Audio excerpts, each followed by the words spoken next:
Assalamualaikum warahmatullahi wabarakatuh. Teman-teman dimanapun kalian berada, yang semoga diberikan rahmat dan diberikan kenikmatan oleh Allah Subhanahu wa Ta'ala.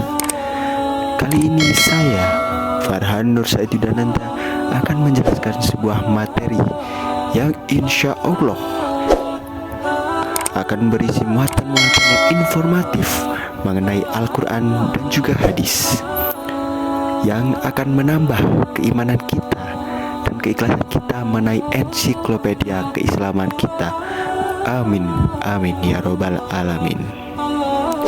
Kali ini kita akan membahas mengenai Al-Quran dan hadis sebagai pilar ilmu dan petunjuk kehidupan dalam Islam.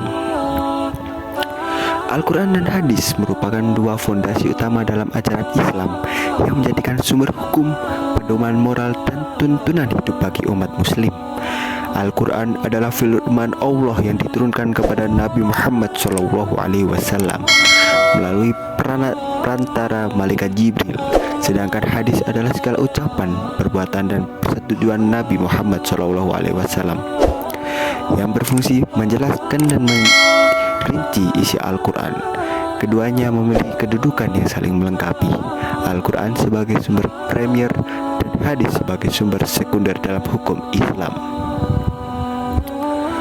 Al-Quran terdiri dari 114 surat dan lebih dari 6.000 ayat yang terbagi ke dalam dua kelompok utama, ayat-ayat Makkiyah dan ayat-ayat Madiniyah. Ayat-ayat ini mencakup aspek akidah, syariah, muamalah, serta akhlak manusia. Menurut Syekh Muhammad Abdul, Al-Quran tidak hanya mengandung hukum-hukum religius, tetapi juga prinsip-prinsip universal yang menyentuh segala dimensi kehidupan manusia. Validitas dan keautentikan Al-Quran dijaga secara ketat sejak masa Nabi hingga sekarang.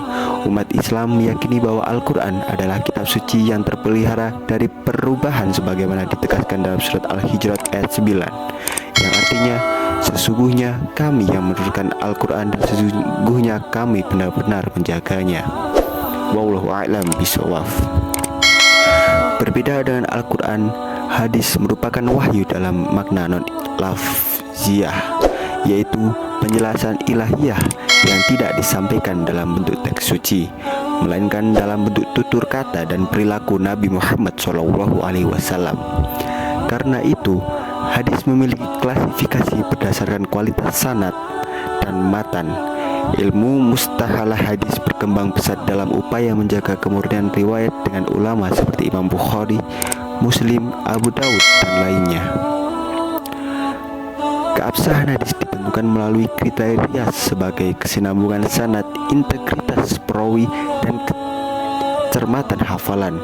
Imam Al-Khatib Al-Baghdadi dalam karyanya Al-Khifayah fi Ilmi Al-Riwayah menjelaskan bahwa hanya hadis dengan sanad muttasil atau bersambung tanpa putus dan perawi yang adil serta dolbit atau kuat hafalannya yang diterima sebagai hadis sahih.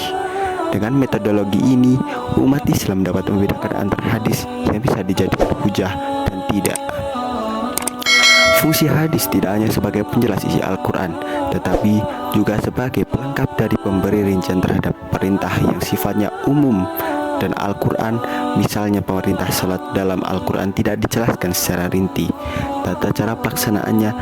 Namun Nabi Muhammad SAW melalui hadis bersabda, "Sholatlah kalian sebagaimana kalian melihat aku sholat." Hadis riwayat Bukhari. Al-Quran dan hadis merupakan referensi utama dalam pengambilan hukum Islam. Para ulama menyusun hierarki sumber hukum dimulai dari Al-Quran, hadis, ijma, dan qiyas. Namun pendapat jumhur ulama menekankan bahwa tidak ada penafsiran hukum yang sah jika tidak berpijak pada Al-Quran dan hadis. Dengan demikian, segala bentuk pemikiran hukum dalam Islam selalu kembali kepada dua sumber pokok ini. Dalam konteks pendidikan, pemahaman terhadap Al-Quran dan hadis menjadi hal yang fundamental. Banyak institusi keislaman seperti Al-Azhar dan Universitas Islam Madinah di Arab Saudi Berbagai pesantren di Indonesia menempatkan studi tafsir Al-Quran dan ilmu hadis sebagai pilar utama kurikulum. Hal ini mencerminkan kesadaran akan pentingnya membekali generasi muslim dengan pemahaman autentik terhadap ajaran Islam yang bersumber dari wahyu dan teladan Rasulullah SAW. Sering berkembangnya zaman, muncul tantangan dalam memahami Al-Quran dan hadis, terutama dalam konteks modernitas dan globalisasi. Namun, banyak ulama kontemporer seperti Yusuf Al-Qaradawi, Wahab Al-Zuhali, dan Khuraisah Shihab mendorong pendekatan tafsir kontekstual dan muqasid syariah. Mereka menegaskan bahwa Al-Quran dan hadis bukanlah dokumen masa lalu yang usang, melainkan sumber cahaya yang menuntun umat hingga akhir zaman.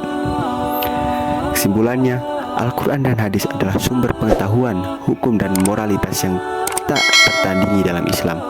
Keduanya tidak hanya menjadi pedoman spiritual, tetapi juga menjadi referensi utama dalam seluruh aspek kehidupan, mulai dari kehidupan sosial, politik, ekonomi, bahkan budaya. Dalam dunia yang terus berubah, komitmen terhadap pemahaman mendalam dan autentik terhadap Al-Quran dan hadis merupakan kunci untuk menjaga kemurnian Islam dan menempatkannya secara bijak dalam konteks kekinian. Demikian adalah pembawaan dari saya. Semoga isi-isinya dapat kita pahami dan menambah keimanan kita kepada Allah Subhanahu wa taala. Wallahu a'lam bishawab. Syukron. Wassalamualaikum warahmatullahi wabarakatuh.